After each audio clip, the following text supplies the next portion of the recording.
just here with Rick. How long have you been sending in the National Flying Club? One was looking at national flying. What advice would you give them?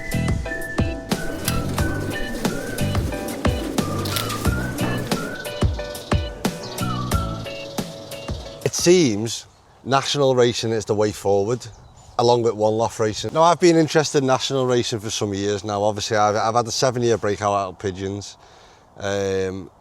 But national racing and going a longer distance is something that I really want to do. Granted that most of the pigeons I've got at the moment are sprint-based pigeons, so we do need to get some sort of middle distance to even long distance strains of families of pigeons that can actually do them distances rather than, you know, the sprint pigeons. So we do need to get some pigeons that are capable of flying like the middle distance to long distance. So I'm going to head up to the marking station now and we're going to see what it's all about.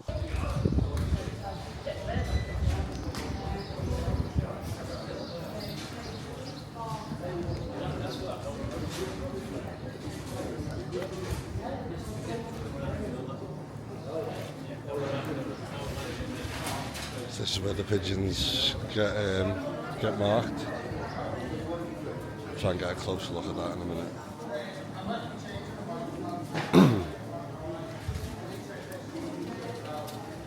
And these are the ones that are obviously basketed, ready to go on the wagon. I'll say one thing, it's the most organised marking station that I've seen, and it's well facilitised as well. There's car parking, and a big massive bonus is there's a butty van. So every marking, they have food and drink. I love a nice brekkie balm and a coffee of a morning. And then to make it even more of a bonus, the corn store is open. So it's currently 7 o'clock in the morning and you can mark your pigeons and you can get all your corn and your supplies while you're here.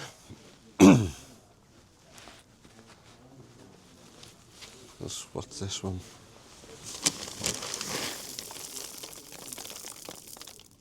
Caught my eye this the other day.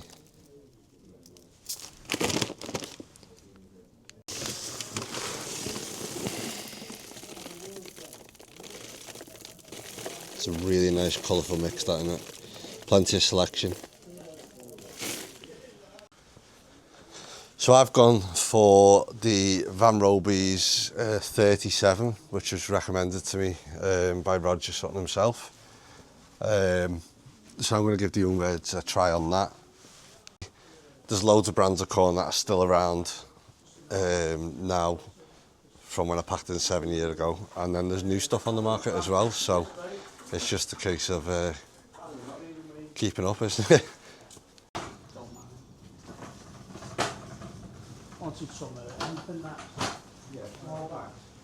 Very, very well stocked corn store.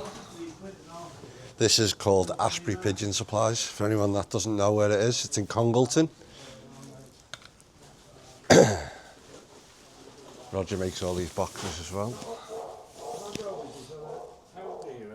I think they're quite cheap, them. I'll find out a price for them as well, because I remember him telling me the other week, I think a couple of weeks back now, that they were cheap. Yeah. You can get obviously all your cage bird stuff. That Van Roby's make all your cage bird stuff here. It's one for you, Bird Lounge, if you're watching.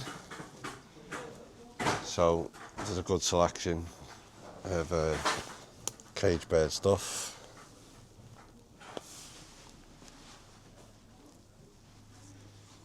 And this barley is a lovely molten barley, and it's only £10 a bag.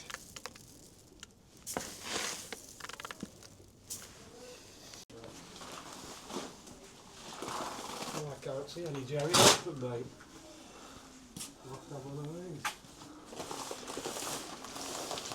Floor grills, Matrix, there's the Homoform. You've got all your wild bird stuff. That's your dog food, isn't it? Yeah, dog food. You've got a selection of bayers, jelly dilemma,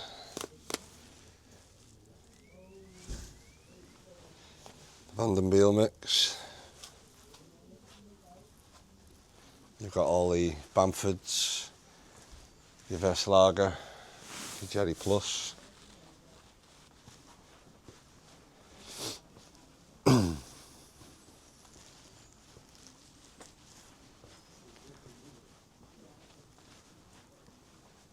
do like these, mate. They are smart, aren't they? And you've got like all your plastics, your nest box fronts for your Widowwoods. And then obviously after this you've got a little shop over here which we'll go in now and have a little look.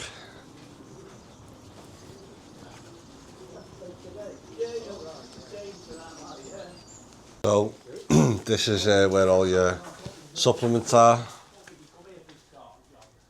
I use all this sort of stuff, mate. And obviously the apple cider vinegar, I use that as well quite often. Put that in the water about 2 or 3 times a week. Along with the, have you got any? Yeah, PJ Lofts vitamin. That goes in the water.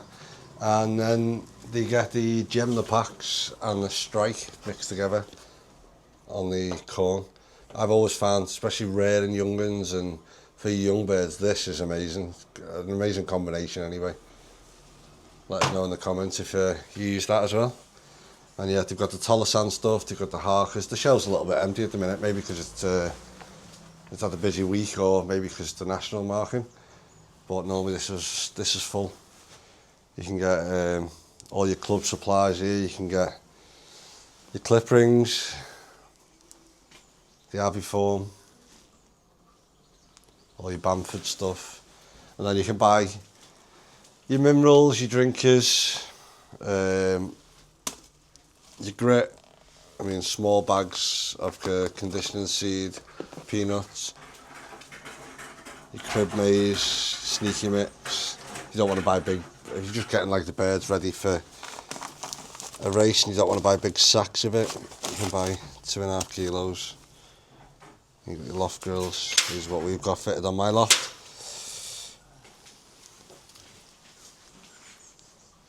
There's all sorts here. And these have been the cheapest that I've found around, to be fair.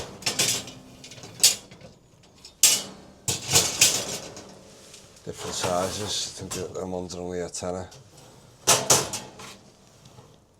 Could be wrong, might be an old price. But yeah, that one says 8 quid, that one says 10. Now, when I was at Blackpool, they were wanting 20 quid for that size. It's always been my go-to. I mean, it's about 50 minutes from where I live, but it's always been my go-to to come and get me pigeon supplies that I don't order online and stuff like that. Some bits I do order off pallets, like plastics and stuff that obviously Ashby Pigeon Supplies doesn't have. But like for me corn, my vitamins and minerals and stuff like that, it's always to Ashby. Let's actually get back to the market, because that's what we've come down here for. I believe this is the second race for the National Flying Club this year so far.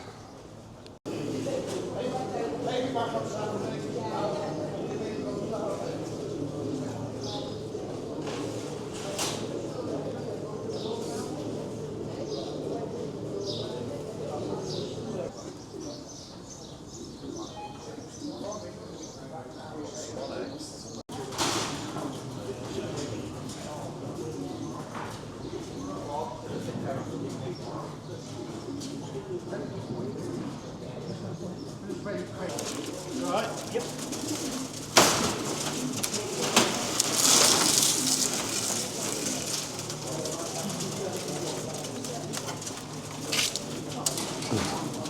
So the birds been marked, placed in the baskets, and we're getting the best Van Roby's corn and water.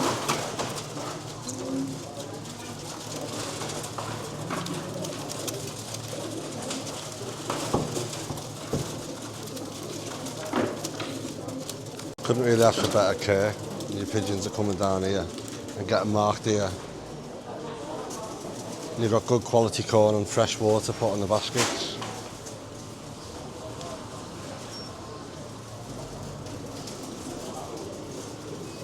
Thing as well, the baskets are not overcrowded. They're good size.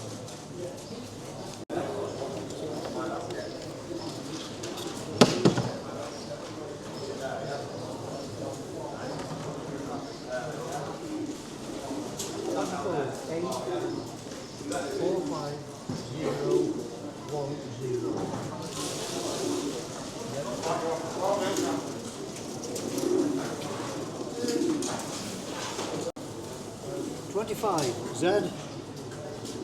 23535. Correct. We can cut all that out. We don't want to mix up, do we? 21 V for Victor. 05951.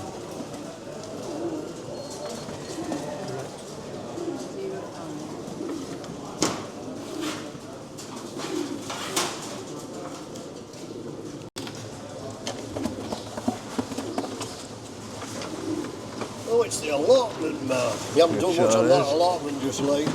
What have we been? 7, 8? Yeah.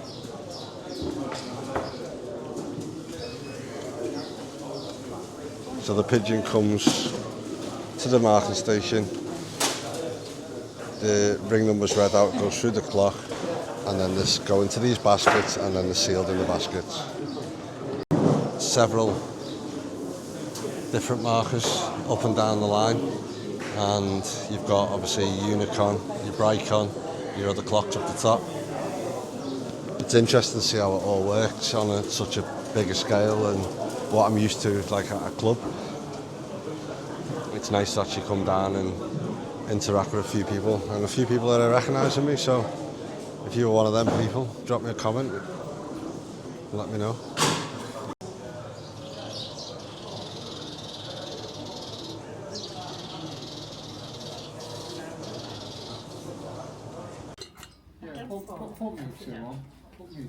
Just a minute.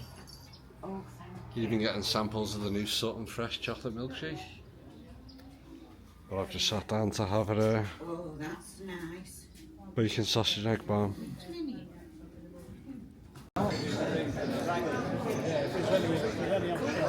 Constant line of people turning up, lining up to put their pigeons into this race. I'm just here with Rick. How long have you been sending in the National Flying Club? Probably about 10 years. And how many times have you won? I haven't won it. I've been very well up on the sections. Difficult to win up in the northwest. A lot of changes in the wind have to happen to get that. But birdage wise, I think this section L is one of the strongest sections in the national. The pigeon men what send it in this are, I would say, top of the league men. So to be successful, you've got to have a little bit of luck as well. Yeah. And good pigeons. It takes a lot of building up. Rome wasn't built in a day. And Consistency is key though, isn't it? Eh? Consistency is key. Consistency, but type of pigeons as well. Some pigeons don't mind 200 mile, don't mind 300. After that, they don't want to do it. Time on wing is a big one. Anything over 200-300 mile, time on wing, maybe 7 hours, that's a big one. 400 mile plus, could be 10, 11. It depends on the day as well, like, you know. But yeah, I think it's a good turnout here at this one. So if you were a new starter going into sort of national flying, how would you find these type of pigeons? Look for the men what are getting the results in this section. They might not win the nationals, but they definitely would be there every time they send. Oh, he got one. His third section. All right. Next time. Oh, he's 5th section. So the birds are telling you they can do it. And like I say, velocities. They talk about the velocities. You're not going to win the national on a 1700 yard a minute velocity, which is nearly a mile a minute. Yeah. But you might get a good one. This is a good one. Yeah. Don't lose your book. Shut I the won't coffee. lose the bet. Do you think national racing's the way pigeon racing is going, with obviously the clubs all going smaller now? I think the clubs might have to combine and go on national races, especially over the channel, because half these federations doesn't pay to go. There's that much involved, paperwork, the costs. Nowadays, I think club racing, members, you talk about members in clubs, small clubs, 3 members, 4 members. How many clubs have got 16 members anymore? Not many. Where's the growth? There isn't a lot of growth in the moment. The growth we wanted in the youth, but the young kids nowadays, they don't want to sit and wait for pigeons. They want to go on the computers, laptop. don't they? And maybe iPads, whatever they've got. Nowadays, getting my grandkids, we have them, and one of them's only 3, Arthur, and he can handle the pigeons and put them in the baskets. It's and nice to everything. see, isn't it? Oh, lovely, Nice lovely. to see. We take him club, and everybody's frightened in case he opens their basket while it's at the club marking. So with national racing for you, is it something you prefer over club racing, or Yeah, I like to compete on all levels. all levels? Whether it's an open race, a channel race, national race, specialist clubs, which they have, combined with the national, which that might be a way forward. Yeah. Specialist clubs going in the national, but also you've got a chance of drawing some money out of it in your own areas. And there is some big money in pigeon racing as well when you come to the one loft, like the Thailand one loft. Yeah, and stuff yeah, like that's South Africa, 750,000. Yeah, that's UK pounds as well, isn't it? I mean, Who Dares wins, there's 1 or 2 others, Pride of the Potteries. I think the Pattaya one loft race was $216,000. Was it? Yeah, that was last year. It's not very much a lot of luck. It is A lot of luck. Pigeons, what are bred for that? A lad has asked me to try some, which they originate through a lad called Mick Mellor from Crewe, and he's done very, very well with them. Different type of pigeons, Yeah. mentally very alert, maybe not the sprint type, but definitely those for 300 mile plus. Maybe take a year or 2 to develop, which, yes, and then are you better sending natural pigeons to water races rather than sending sprint pigeons or widowwood pigeons, Yeah. hoping, because once they've been in that basket for 2 days, and if they have to go longer, they lose the edge. I know pigeons will come home, they will come home, but the edge on them has got to be when they want to get out of that basket. Different. So if you had any advice for a young person or even a retired person coming into the sport, what would your advice be to them?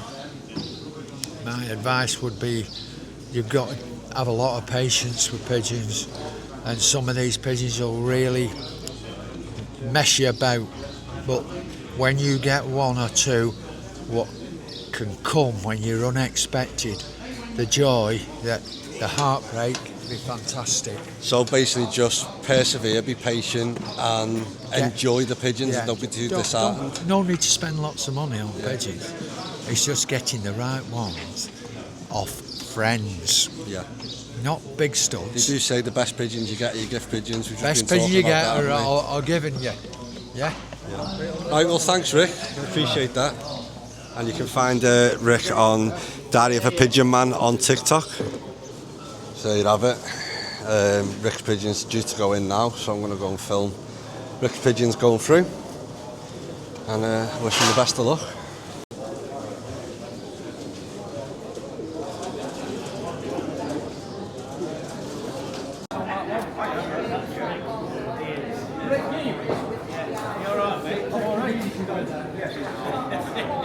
Usually you can hear him before you can see him. Well, tell him not to be rough with that. That's been used a few times. Yeah, I wonder what for you went.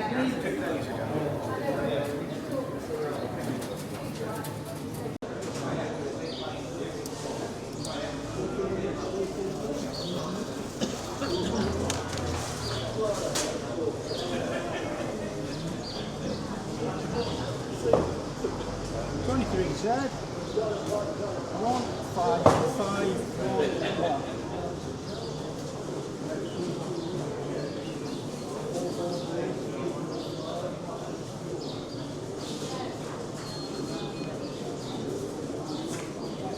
206.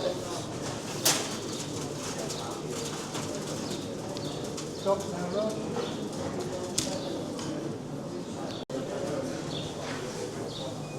24 X 128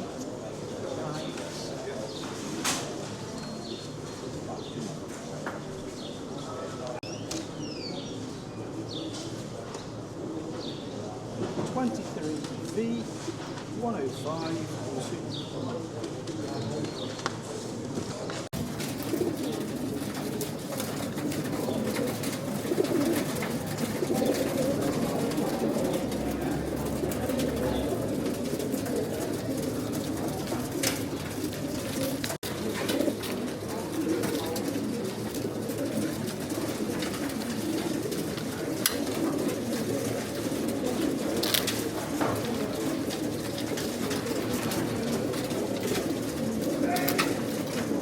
So as I was saying before about the facilities here, it's brilliant. Obviously you can mark your pigeons, you can get your corn and stuff, you can get a butty. But then GJ Sutton's, who obviously own the farm, has also just opened Sutton Fresh, which is like vending machines and stuff like that. So I'm just going to show you that now. This is the vending area. Obviously you can select your ice cream. It's like a Mr. Whippy type ice cream. And these are Bidley dairy ice creams, so you can just put in for what you want, take it home. Eggs, cheese, some flapjacks, water. And then this one, obviously, order your bottle out of here and come over to the milk bot and select what you want. You get a nice fresh milkshake, all fresh milk. They got some lovely flavours here: honeycomb, black cherry, chocolate, banana, strawberry, vanilla. Or if you don't want to buy a bottle, which is reusable, you can go for the paper cup. This is Sutton Fresh. You can find them on social media, and I'll show you where the milk comes from. And yes, it does come from a cow. They're doing this upstairs where you can come and sit in and enjoy your ice creams and your milkshakes. And obviously it is a working farm, so you know you're going to be able to see the cattle and stuff like that and how the farm works. But it's a lovely little place. It's obviously, it's not got tables in yet, but Greg did tell me that table and chairs going in here. It's nice and cool, and they've got a little balcony area where they're going to, I should be able to open this because the keys are in here, those don't get sold off. A little balcony area where again they're going to have tables and chairs, and then you can obviously enjoy your ice cream with a bit of a view, or your milkshake, or your fresh milk. But yeah, that's the upstairs.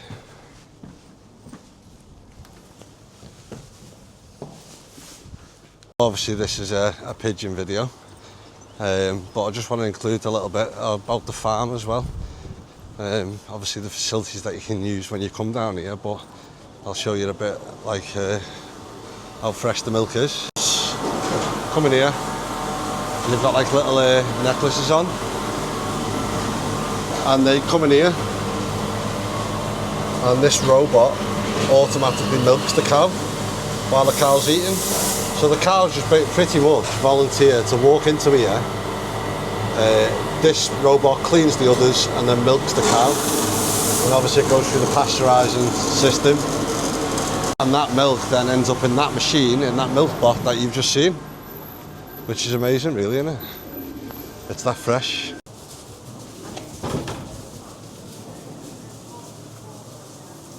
this is like the next generation.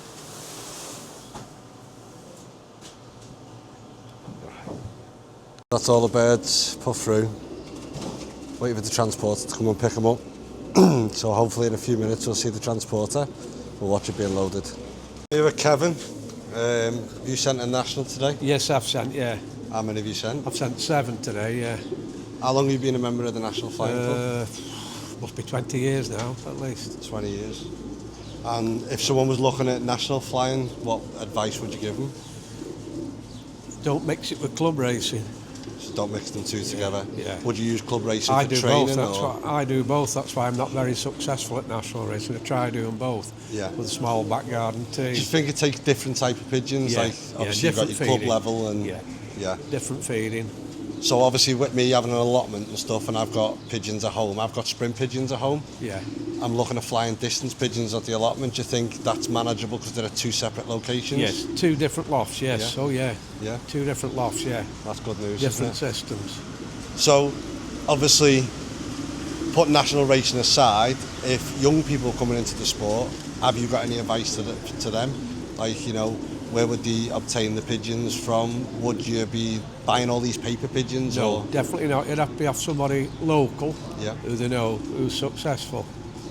So I hear there's quite a lot local fancier sort of Yeah. thing, like is where you want to go for the Yeah. pigeons. Flying in the same terrain, the same area, yeah. I suppose that's same with sort of national pigeons as well, because if you're buying pigeons, say from down south and they've got to fly up north, That's or the right. other side of the Pennines Yeah. maybe, you're probably better off buying pigeons from somewhere in the right area that you fly yourself. Yes, that's correct, because up here sometimes we're doing probably 200 miles further than some of the Yeah. southern pigeons, so therefore they could have a more there sprinter might be- type pigeon for a Or more middle distance sort of Yeah. thing, yeah, and then we've That's got to right. do like 500, 600, 700 Yeah, mile. definitely, yeah. So obviously, Kevin works at Sutton feeds. Any tips of what the best corn is at the minute for national flying? I always mix more than one together. More than one together. That's interesting because obviously Yeah. corn, like Van Roby's, obviously this is a Van Roby stockist. Like they spend thousands on developing a corn, and I always mix my corns together. I don't stick with the one brand. Like if I need to lighten it up a little bit or need to make it a little bit heavy and Yeah, you stuff. have like a base mix and you add to Yeah. as and when. Yeah. The So weather. Roger put me on to, because obviously I'm just starting with my young birds this year. So he put me on to the Van Roby's 37 yesterday. Right, that's young bird racing. Yeah. So I opened the bag yesterday and I thought, it's a nice looking corn, but maybe I need to lighten it up a little bit, maybe add a bit of depurative. Before or- you start racing, yeah. Yeah. I'd give them, if I was racing with that with the young birds, I'd give them diet in the morning and Yeah. give them that at the night. See, there's a big complex with diet. Obviously, diet's fats, isn't it? Rather than like where Yeah, you're but small, depurative. digestible. Yeah, very small digestible, but digestible, yeah. high energy. It's like, Yeah. I've Especially with noticed that. hot weather for young birds. You don't Yeah. want the young birds going bad, so they won't like food. So I've always been one that doesn't fly to the belly. I'm more like sort of, they need that food. So if there's food there 24/7, I find if I say for instance I leave barley there 24/7 or maize 24/7 and then feed them the mix on top of that, then I find that the pigeons aren't weak and you know they stay healthier. I don't get much young bird sickness. Touch No, wood. no. I'll find wood in a minute. But yeah, thanks Kevin. Yeah, you're appreciate that, and welcome. we'll see you again soon. That's a big wagon, that. National Flying Club. So we're going to watch these being loaded now. And then these pigeons, obviously this is a very up-to-date transporter.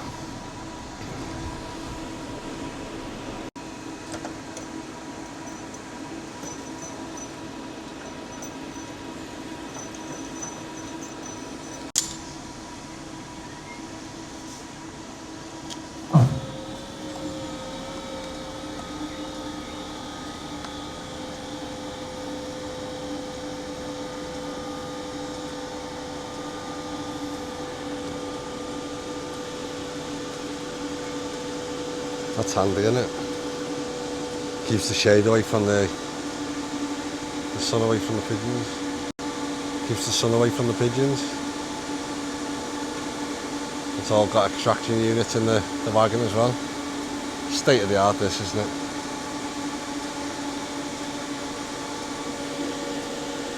The National Flying Club was founded in 1898, so it's been going some time this, hasn't it?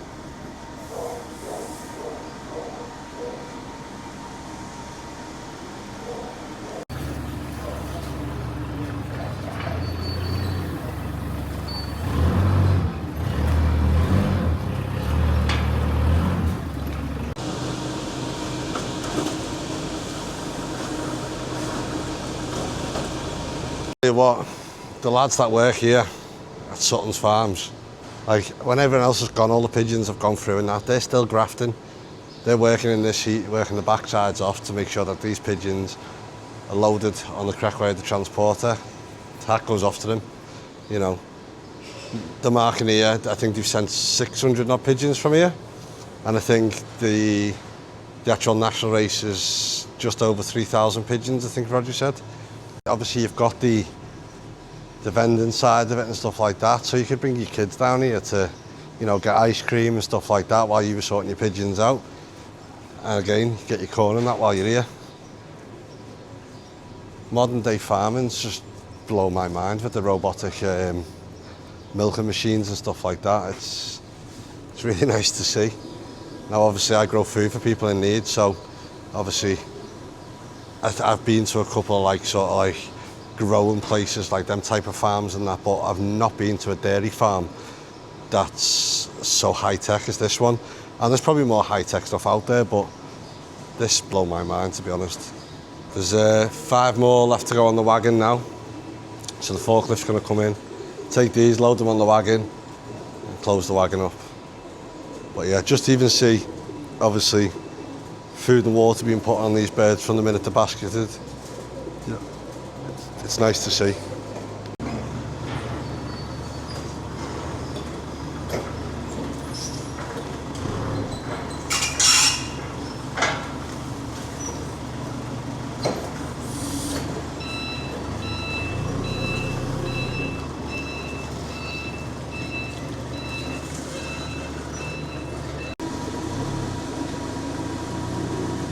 Hey.